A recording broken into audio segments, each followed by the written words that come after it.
Salut tout le monde, j'espère que vous allez bien, que vous avez passé de très bonnes fêtes de fin d'année, que vous avez pu profiter de vos proches au maximum et que vous avez eu de très beaux cadeaux aussi pour Noël. Bon, comme vous l'aurez remarqué, nous avons changé de décor parce que mes parents ont eu l'extrême générosité et gentillesse de m'offrir des kits d'éclairage pour Noël et du coup je suis trop contente parce qu'avant j'étais obligée d'attendre que le soleil se lève pour pouvoir filmer devant ma fenêtre, donc c'était un peu galère, donc franchement c'est trop cool. Comme vous l'aurez remarqué, je ne savais pas trop quoi mettre en fond, du coup j'ai mis les deux tableaux que ma tante m'a peint elle-même. C'est une artiste, elle est adorable, elle est super talentueuse, je vous mets le lien de son compte Instagram en barre d'infos. N'hésitez pas à aller la suivre ou à aller voir ce qu'elle fait, à liker ses créations, enfin à la soutenir quoi, tout simplement, à la soutenir parce qu'elle le mérite vraiment. Et donc du coup pour l'instant je laisse ces deux tableaux là, donc ça c'est un tableau du film d'animation japonais Your Name que j'aime énormément, c'est l'un de mes films préférés. Je sais que beaucoup pensent qu'il est surcoté mais non. Voilà, la réponse est non, vous vous trompez, il n'est pas surcoté. Et le deuxième c'est celui qu'elle m'a fait pour Noël là, c'est sur Tokyo Ghoul. Et je le trouve trop beau. Voilà, c'était une image en fait que j'avais trouvée sur Pinterest et du coup je lui ai envoyé.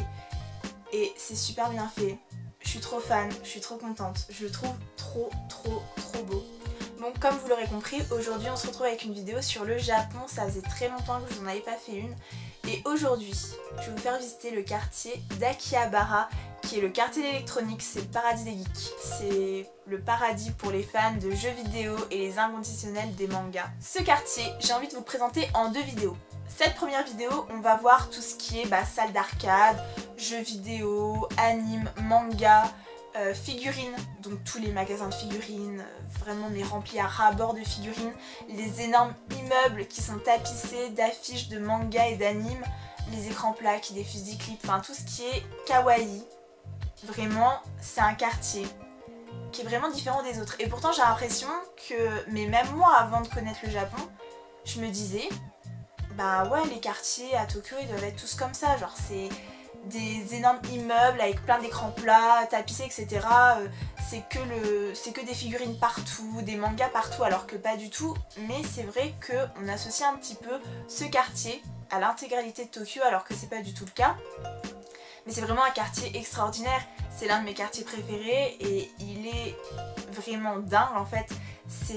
Faut y aller. En fait quand vous décidez de partir au Japon, de toute façon, je suppose que quand vous dites on va aller visiter Tokyo, on va aller à Akihabara. Et c'est normal.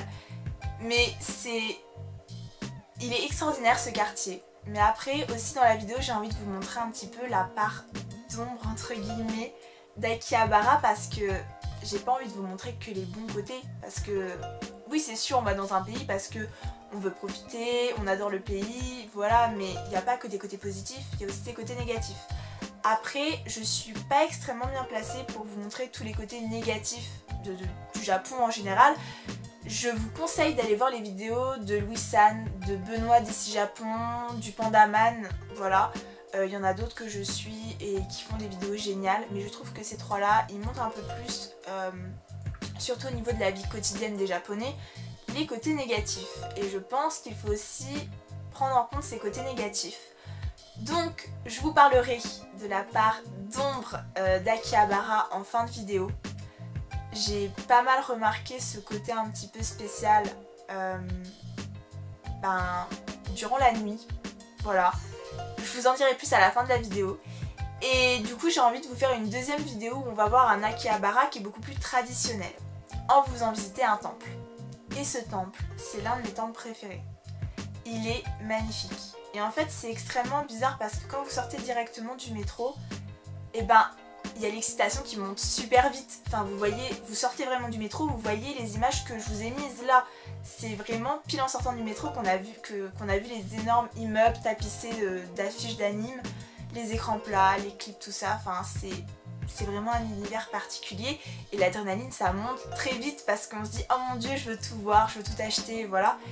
Et quand on se rapproche, le temple est dans le quartier. Mais plus on se rapproche du temple, et plus en fait on s'apaise. C'est comme si le temple, il est au milieu du quartier, mais c'est comme s'il était entouré d'une sphère de tranquillité et on se sent super bien. Et pourtant, le temple qui est dans cette sphère de tranquillité, et ben on retrouve une partie d'Akihabara à l'intérieur du temple et vous allez comprendre pourquoi dans la prochaine vidéo. Voilà, j'ai pas envie de trop vous en dire, mais n'hésitez pas à activer la cloche et à vous abonner si vous voulez pas louper cette deuxième vidéo. Je pense qu'elle vaut vraiment le coup. C'était vraiment une expérience magique. J'étais vraiment extrêmement heureuse d'avoir pu visiter ce temple. Durant les 3 semaines qu'on a passées au Japon, on a passé 4 jours dans le quartier d'Akihabara pour voir tout ce qu'on voulait voir, faire tout ce qu'on voulait faire, mais ça n'a pas suffi. Le quartier est beaucoup trop grand, du coup voilà, j'ai pris plein de petites vidéos que j'ai mis bout à bout. J'espère que ça vous aidera un petit peu à visualiser le quartier et que ça va vous plaire. Ça sera principalement en voix off, comme j'ai fait pour le quartier de Nakano. Je trouve que c'est plus sympa pour vous, tout simplement. Voilà, vous me verrez de temps en temps pour quelques explications, mais c'est tout. Donc voilà, la vidéo peut commencer. Pour changer un peu, on va commencer la vidéo avec de la nourriture, enfin en l'occurrence là, des bouteilles d'eau Dragon Ball et des petits gâteaux avec les personnages de One Piece dessus. C'est vrai que je vous ai bombardé de stories et de posts sur Instagram quand j'étais au Japon parce qu'on n'a pas arrêté de manger. Mais comme vous pouvez le remarquer, il y a énormément de produits dérivés en fait de tout ce qui est anime et manga. Il y a vraiment un business autour de ça.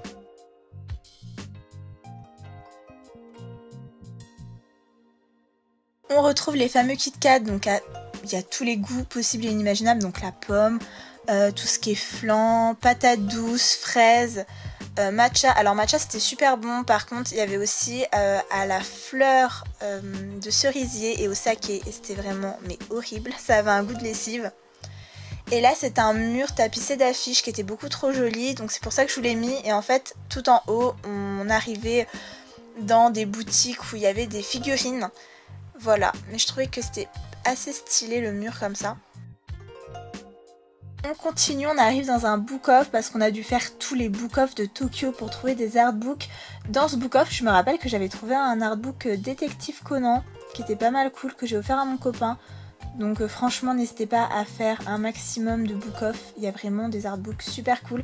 Et là on était tombé dans une boutique donc au dernier étage d'un immeuble où il y avait beaucoup de maquillage, des lentilles de contact, des perruques et énormément de déguisements de personnages d'anime, mais vraiment les mêmes quoi. Là c'était une petite devanture assez sympa, il y a beaucoup de magasins, les devantures sont comme ça et je voulais vous partager ça parce que c'est vraiment différent de ce qu'on trouve en France et vous avez quelques figurines qui sont exposées. Cette boutique c'était dans l'avenue principale et franchement il y avait des figurines, donc là comme vous avez vu des Avengers ou enfin voilà. Et à l'entrée je vous ai posté un post sur Instagram de Sangoku, un Sangoku géant. Donc il était dans cette boutique et il y avait des figurines vraiment trop belles, donc avec beaucoup de détails transparents sur les figurines. Je trouve que ça rend les figurines encore plus classe. Enfin voilà, vous avez beaucoup de figurines de One Piece. J'avais envie de toutes les acheter. Et je pense que quand je retournerai au Japon, je vais en acheter plein. Parce qu'elles étaient beaucoup trop jolies. Et puis il y en avait aussi de Pokémon, etc. Enfin voilà, vous voyez les figurines géantes. Alors après là on a des machines à gachapon. Voilà, donc il y en avait beaucoup. C'était un grand centre commercial. Alors je sais plus exactement où est-ce qu'il était situé. Et il y avait aussi un robot géant. Voilà, qui est juste ici. C'était assez impressionnant. Puis vous avez énormément de figurines, mais vraiment il y en avait partout. Et il y avait aussi des pop.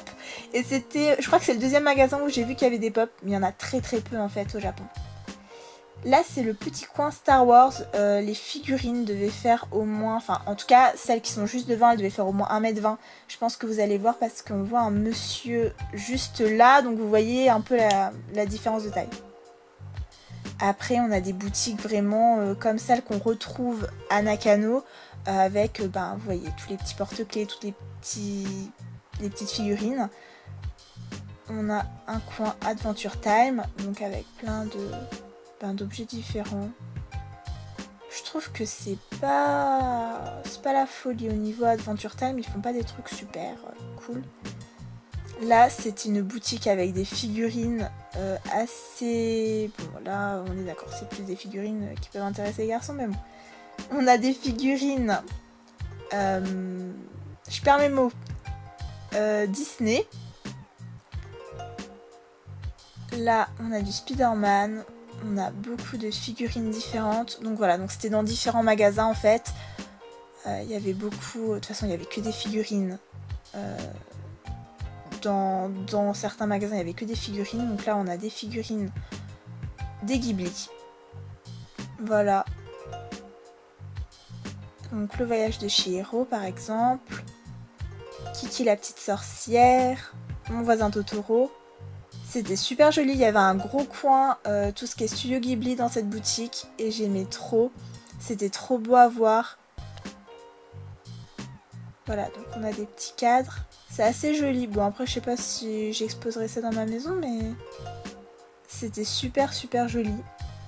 Et là, de revoir les images, je suis super nostalgique. Il y avait des grosses peluches. Alors moi, j'ai un amour fou pour les pop, on est d'accord, si vous me connaissez. Mais j'ai un amour encore plus fou pour les peluches, en fait. Voilà, j'adore ça. Donc, il y avait plein de petits porte-clés. Trop mignon. Bon, je vous avoue que les porte-clés, j'en ai ramené pas mal, donc j'en ai pas acheté ici. Mais c'était trop trop mignon. Il y avait des petites serviettes, voilà. Il y avait une petite robe, enfin une petite combinaison Kiki.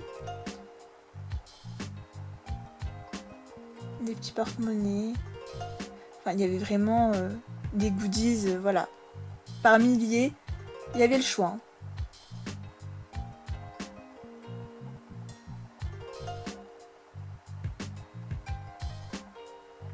Encore des figurines, du château dans le ciel.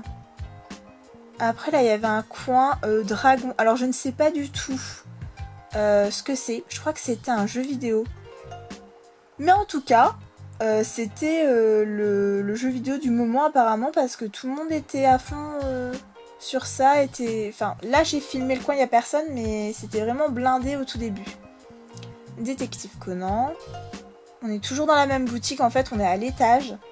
Donc il y avait plein de petites figurines Détective Conan. Et il y avait une figurine Tokyo Ghoul. Et à l'époque, je ne connaissais pas du tout Tokyo Ghoul. Alors il y a des pop. Alors par contre, les pop qui coûtaient 80 €, sachez que vous pouvez les trouver beaucoup moins cher sur Amazon. Donc franchement, tout ce qui est, de toute façon, tout ce qui est Sailor Moon, ça coûte super cher au Japon. Donc franchement, regardez sur internet pour pas vous faire avoir. Donc là, il y a des figurines Détective Conan. Après, il y a d'autres figurines que je ne connais pas forcément, même si je sais que c'est assez connu, ce manga. On a du Jojo, ça faisait longtemps qu'on n'en avait pas vu. Donc beaucoup de figurines Jojo et des petites peluches. Et mon copain s'est acheté la bleue derrière à droite. Il y en a deux grandes qui sont identiques, il en a acheté une des deux. On a encore du Jojo, il me semble que c'est ça, oui. Encore du Jojo.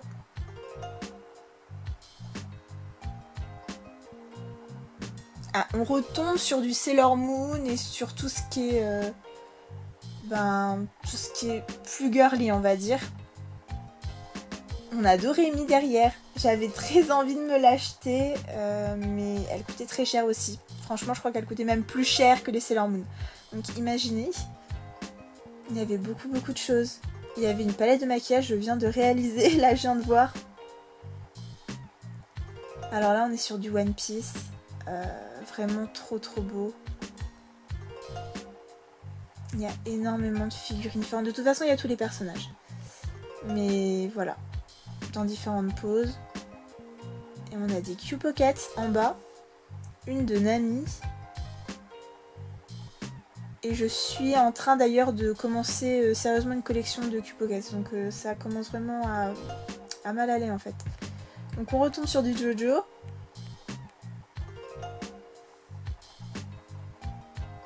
Enfin là vous avez énormément d'animes. Hein. On a du Naruto. Là on a des figurines de Death Note. C'était super bien fait.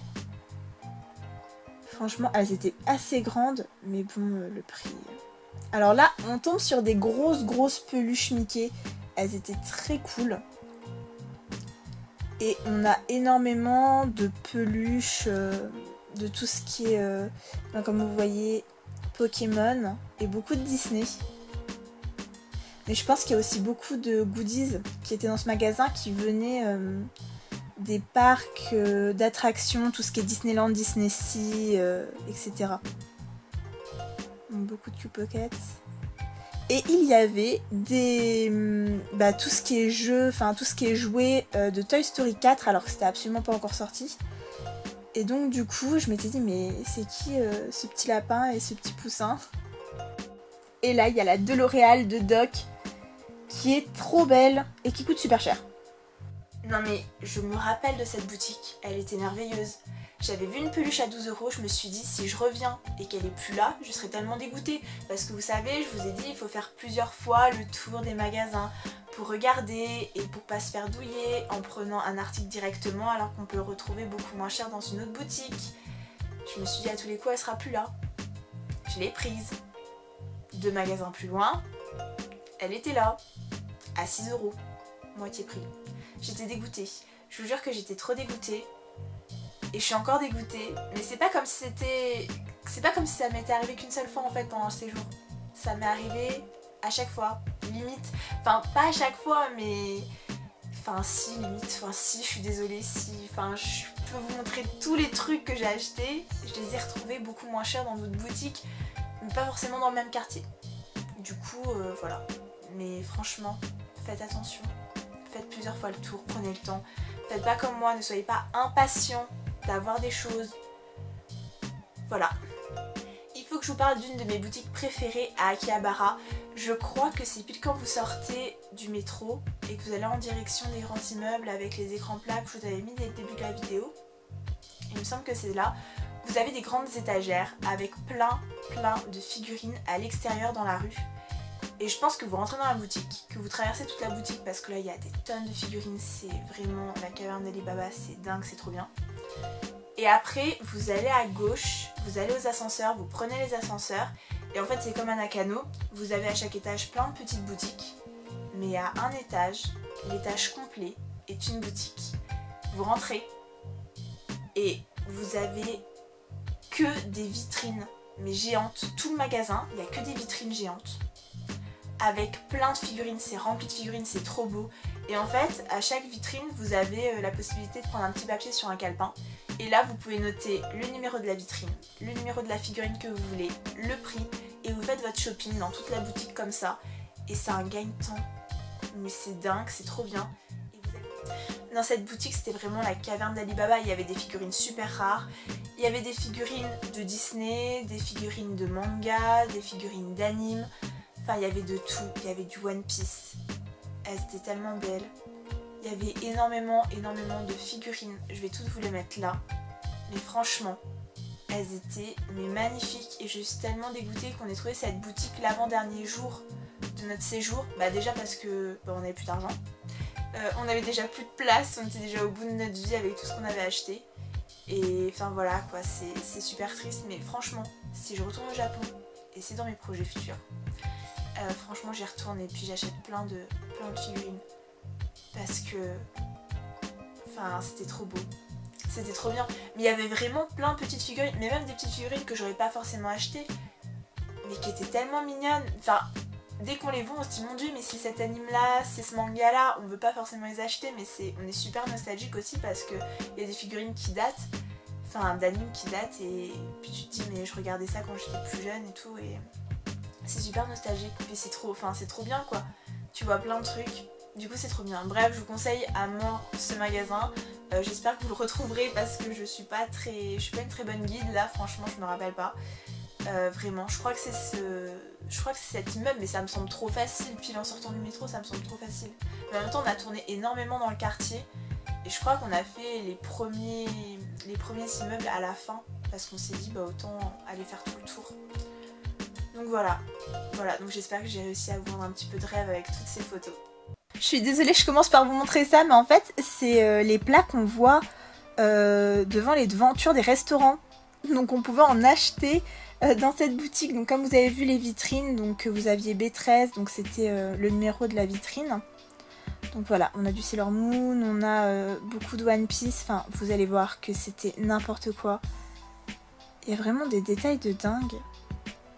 Et il y avait vraiment mais toutes les figurines possibles. Je crois que j'ai pas pris les allées pour vous montrer la grandeur de la boutique, mais c'était dingue. Voilà, je pense que vous allez vraiment reconnaître un maximum de mangas, d'animes, de personnages. Donc B78 c'était le numéro de la vitrine. Puis après vous avez les numéros sur les petites étiquettes. Voilà, Jack, de l'étrange Noël de Monsieur Jack, on a du détective Conan. Enfin voilà, on a énormément de figurines.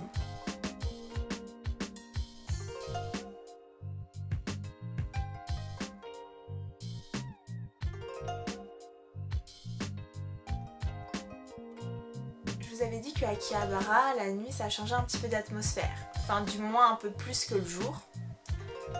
Akihabara, c'est pas juste les game centers, les bornes d'arcade, les machines à grappins, les boutiques de figurines. Il y a aussi des boutiques de mangas.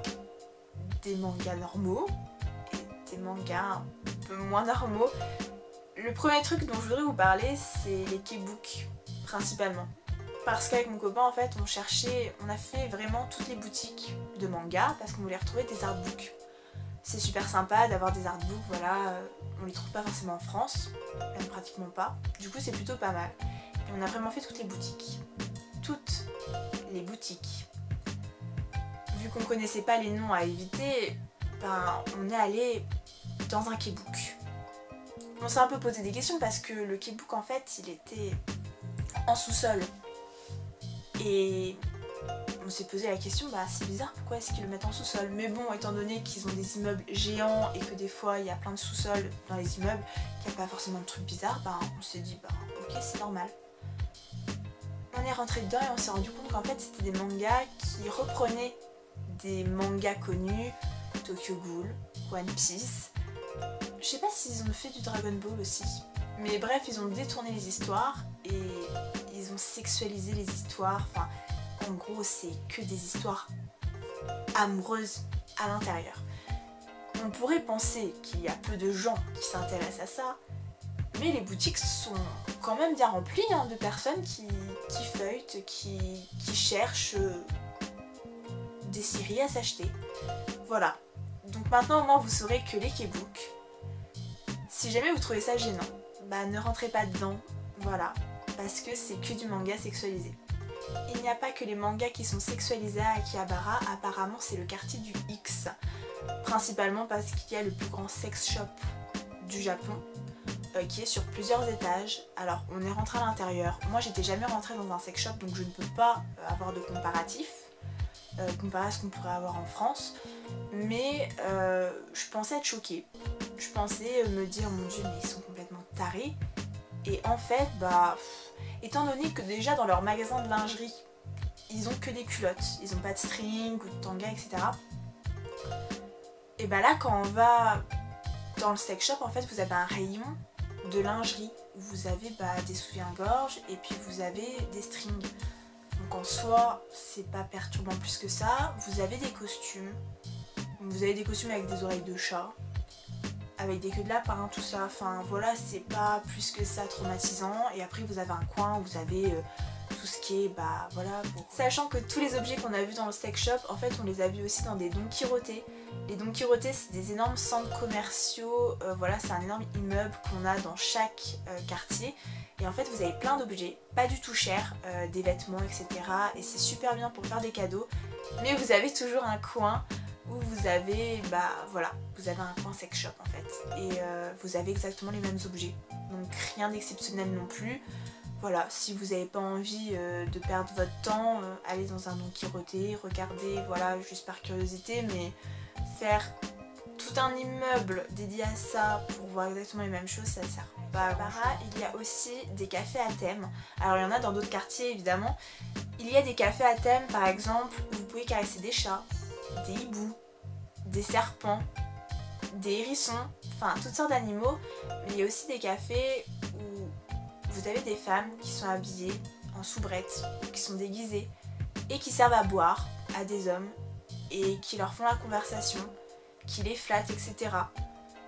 Et c'est toute une industrie en fait. Il y a plein de cafés comme ça. Alors après, il se passe rien entre les serveuses et les clients. Rien de physique, voilà. C'est juste, elles leur tiennent compagnie. Mais il y a beaucoup de personnes qui ont dit qu'ils avaient vu ces mêmes femmes en train de pleurer à leur pause, dans la rue, etc. Parce que c'est super... Comment dire, elles se sentent pas bien dans leur peau, quoi. Je suppose qu'il y a des clients, ils doivent quand même tenter, etc. Ou ils doivent leur dire des choses assez horribles, enfin un peu dégradantes, je pense.